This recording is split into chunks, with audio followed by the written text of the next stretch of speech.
Ang matalinong galaw ni Trump ay tumama sa Europa sa pinakasensitibong bahagi, mga sundalo, enerhiya at pera nitong Huwebes, ikapito ng Mayo, 2026. Lalong lumala ang krisis na ipagpatuloy ng Washington ang pag-alis na hindi bababa sa 5,000 sundalong Amerikano mula sa Alemanya.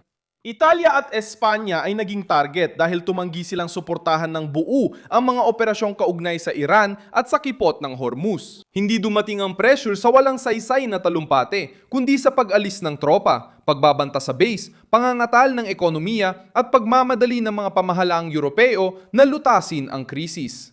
Ang Alemanya na matagal nang humina dahil sa ekonomiya ay ngayon nakikitang natatakot ang mga lungsod mawalan ng kita, trabaho at presensya ng militar ng Amerika. Sinusubukan ng Italia sa ilalim ni Giorgia Meloni na pigilan ang pagdating ng parusa sa kanilang teritoryo. Ang Espanya sa ilalim ni Pedro Sanchez ay naging simbolo ng Europa na nais ang proteksyon ng Amerika pero umaatras kapag may kaalyadong humihingi ng tulong. Nagsimula ang kilos dahil sa alitan sa seguridad sa Golpo. Ikuwento ko yan, kaya siguraduhin nakasubscribe ka para updated ka lagi. Real-time na impormasyon na may mataas na kalidad at kredibilidad ayon kay Milson Alves. Dahil sa sigalot sa gitnang silangan naglalagay ng presyon sa langis, gas at mga rutang pandagat, iginit ni Trump sa mga kaalyado ng NATO na tumulong sa pagprotekta sa kipot ng Hormuz. Simple lang ang lohika. Kung umaasa ang Europa sa enerhiyang dumaraan sa mga kritikal na lugar, dapat nitong akuin ang gastos, panganib at responsibilidad. Dahil mahina ang tugon, binago ng Washington ang tono. Pinuno ng Alemanya ang estratehiya ng Amerika. Sa Iran, sinubukang magbalanse ang Italia sa pagitan ni Trump, Vatikano, Israel at opinyong publiko ng bansa. Matagal nang tumanggi ang Espanya gamitin ang kanilang mga base para sa mga kaugnay na misyon. Agad ang naging resulta. Sinimulan ni Trump na ituring ang presensya ng militar ng Amerika sa Europa bilang kasangkapan ng panggigipit at hindi bilang isang automatikong obligasyon. Sa Alemanya, ang planong pag-atras ay tumatama sa simbolo ng presensya ng Amerika mula Cold War pa. Ang Vilseck sa Baviera ay tahanan ng Rose Barracks at ng ikalawang Cavalry Striker, isa sa pinakamahalagang estrukturang militar ng Amerika sa teritoryo ng Alemanya. Para sa Washington, ang pag-alis ng mga sundalo mula sa lungsod ay isang dagok sa ekonomiya. Ang kalakalan, paupahan, mga restauran, serbisyo, mga trabahong sibilyan at lokal na kita ay umaasa sa presensya ng mga Amerikanong sundalo at ng kanilang mga pamilya. Ipinakita ng Reuters na takot ang mga residente at lokal na opisyal sa posibleng epekto ng pag-alis, hindi lang sa depensa, kundi pati na rin sa sahod, konsumo at buwis. Kapag umalis sila, kasabay ng mga sundalo, tumindi ang presyon dahil mahina na ang Alemanya noon pa. Ang pinakamalaking ekonomiya sa Europa ay bumaba ng 0.2% noong 2024 ikalawang sunod na taon ng pag-urong. Ipinapakita nito ang paghina ng industriya, mahal na enerhiya at pagdepende sa export. Noong 2026, binawasan ng mga institusyong pang-ekonomiya ng Alemanya ang forecast ng paglago sa 0.6% at ang inaasahan para sa 2027 ay bumaba sa 0.4%. Pinili ni Trump ang panahong gipit ang Berlin. Maaaring magreklamo ang pamahalaang Aleman sa pressure ng Amerika, pero mabigat ang realidad. Hirap na ang ekonomiya, naipit ang industriya at ang pagkawala ng mga base militar ng Amerika ay nagbabanta sa mga komunidad na sanay sa payong militar ng Estados Unidos. Nagtaas ng alerto ang Italia. Sinikap ni Giorgia Meloni na ipakita ang distansya niya kay Trump lalo na matapos ang krisis sa Vatican. Alitan sa Iran at pagsuspinde ng kasunduan sa depensa kasama ang Israel. Nang iminungkahi ni Trump na posibleng bawiin ng tropang Amerikano mula Italia at Espanya, nagiba ng tono ang Roma. Sinabi ni Meloni na di niya susuportahan ang pag-atras ng mga Amerikano at nagtakda ng pulong kay Marco Rubio.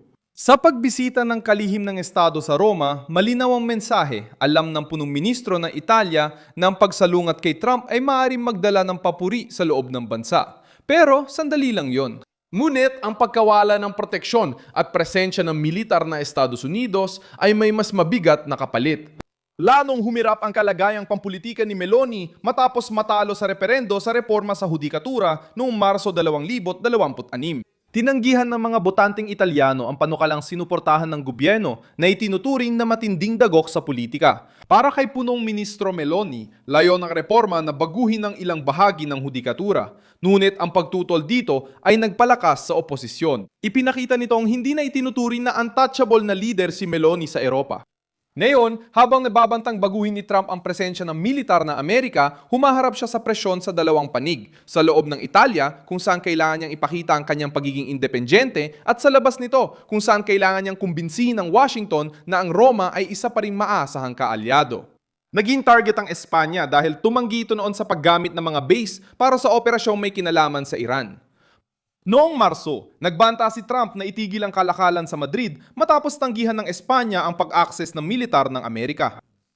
Sa pag-atras ng tropa sa Alemanya at banta sa Italia at Espanya, lumilitaw si Sanchez bilang halimbawa ng kaalyadong tumatanggap ng proteksyon ng Amerika, ngunit tumututol kapag tumataas ang presyong pampulitika. Ang Espanya ay may libu-libong sundalong Amerikano at estratehikong base sa Timog, partikular sa Rota at Moron. Kahit walang pinal na desisyon, ang posibilidad ng pagbabawas ay nagdudulot na ng takot sa mga rehiyong umaasa sa kontrata, trabaho at ekonomiyang konektado sa estrukturang militar ng Estados Unidos.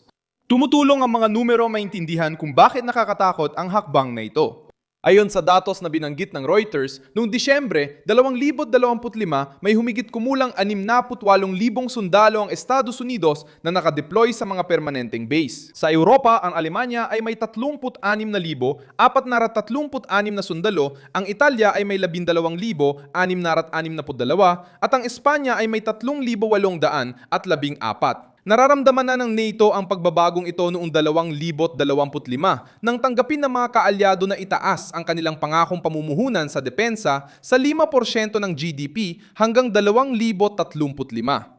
Ayon sa opisyal na pahayag ng summit sa Hague, 3.5% ay ilalaan sa pangunahing pangangailangan ng depensa at 1.5% naman sa mga larangang may kaugnayan sa seguridad tulad ng infrastruktura at industriya ng depensa. Ipinresenta ang kasunduang ito bilang makasaysayang pag-unlad, ngunit para kay Trump, hindi sapat ang pangakong malayo kung walang agarang aksyon. Nang hadlangan ng bigmaan sa Iran ang mga ruta, enerhiya at kalakalan, ginamit niya ang krisis para subukin kung sino ang kakampi ng Washington sa panahon ng panganib. Ang epekto sa enerhiya ay nasa sentro rin ng krisis. Dahil sa sigalot sa gitnang silangan na nagpapataas ng presyo ng langis at gas, ramdam ng mga kumpanya at pamahalaan sa Europa ang bagong dagok sa inflasyon, industriya at transportasyon. Ayon sa Reuters, ang Lanxess, malaking kumpanyang chemical sa Alemanya, ay naghahanda sa presyo ng langis na 100 hanggang $110 kada bariles sa mga susunod na buwan. Dahil sa tensyon sa gitnang silangan. Direktang apektado ang Alemanya ng datos na ito na wala ng pagiging kompetitibo dahil sa mahal na enerhiya mula nang masira ang dating modelo nilang nakabatay sa murang gas mula Rusya. Para kay Trump, ito ang perpektong punto ng presyon. Kailangan ng Europa ng ruta, enerhiya at proteksyon pero ayaw nilang bayaran ang presyong politikal ng seguridad. Napapaharap sa ng NATO ang mahirap na tanong. Ano ang mangyayari kapag ang pangunahing tagapondo ng seguridad ng kanluran ay naningin ng katapatan at pinarusahan ang di sumusunod? Hindi ngayon lang ito nagsimula. Noong Marso 2016, sinabi na ni Trump na hindi patas sa ekonomiya ang NATO para sa Estados Unidos at na ang Washington ang nagbabayad ng di proporsyonadong bahagi para sa depensa ng Europa. Bago pa siya, nagbabala na si Dwight Eisenhower sa mga kaalyadong Europeo noong 1953. Maaring matuyo ang balon ng Amerika, kaya giniit niyang dapat mas malaki ang bahagi ng Europa sa sariling depensa. Ginawang mekanismo ni Trump ang isang matagal ng reklamo para sa direktang presyon. Ipinapakita ng kasaysayan na ang base ng Amerika ay hindi lang basta base militar. Sa Pilipinas, noong 1991 tinanggihan ng Senado ang renewal ng kasunduang nagpapanatili ng US bases, kaya umalis ang mga puwersang Amerikano sa sumunod na taon. Pagkalipas ng mga dekada, muling pinalawak ng Maynila ang akses ng militar ng Amerika dahil sa pagyusbong ng China sa South China Sea at sa mga tensyon malapit sa Taiwan. Sa Timog Korea, naging permanenteng kasunduang pinansyal ito sa Seoul na pumayag na dagdagan ng ambag nito para sa tropa ng Estados Unidos. Ipinapakita ng mga halimbawang ito na ang presensya ng militar ng Amerika ay laging may halong seguridad, pera, soberanya at pagdepende. Kapag umatras ang Washington, may puwang na nabubuo. Ngayon, ang susunod na hakbang ay bantayan kung ang pag-alis ng Alemanya ay uusad sa takdang panahon at kung gagawin ni Trump na konkretong utos ang banta laban sa Italia at Espanya. Kapag nangyari ito, mawawala sa Europa ang suportang nagpanatili ng seguridad nila sa mga dekada at magiging perpektong pagkakataon nito para kay Putin. Ako si Milson Alves News at layunin kong mapanatili kang laging may tamang impormasyon araw-araw. Makikita sa video description ang mga news link. I-like ang video, mag-subscribe sa channel at tingnan ang mga komento para maging aktibo sa komunidad. Milson Alves.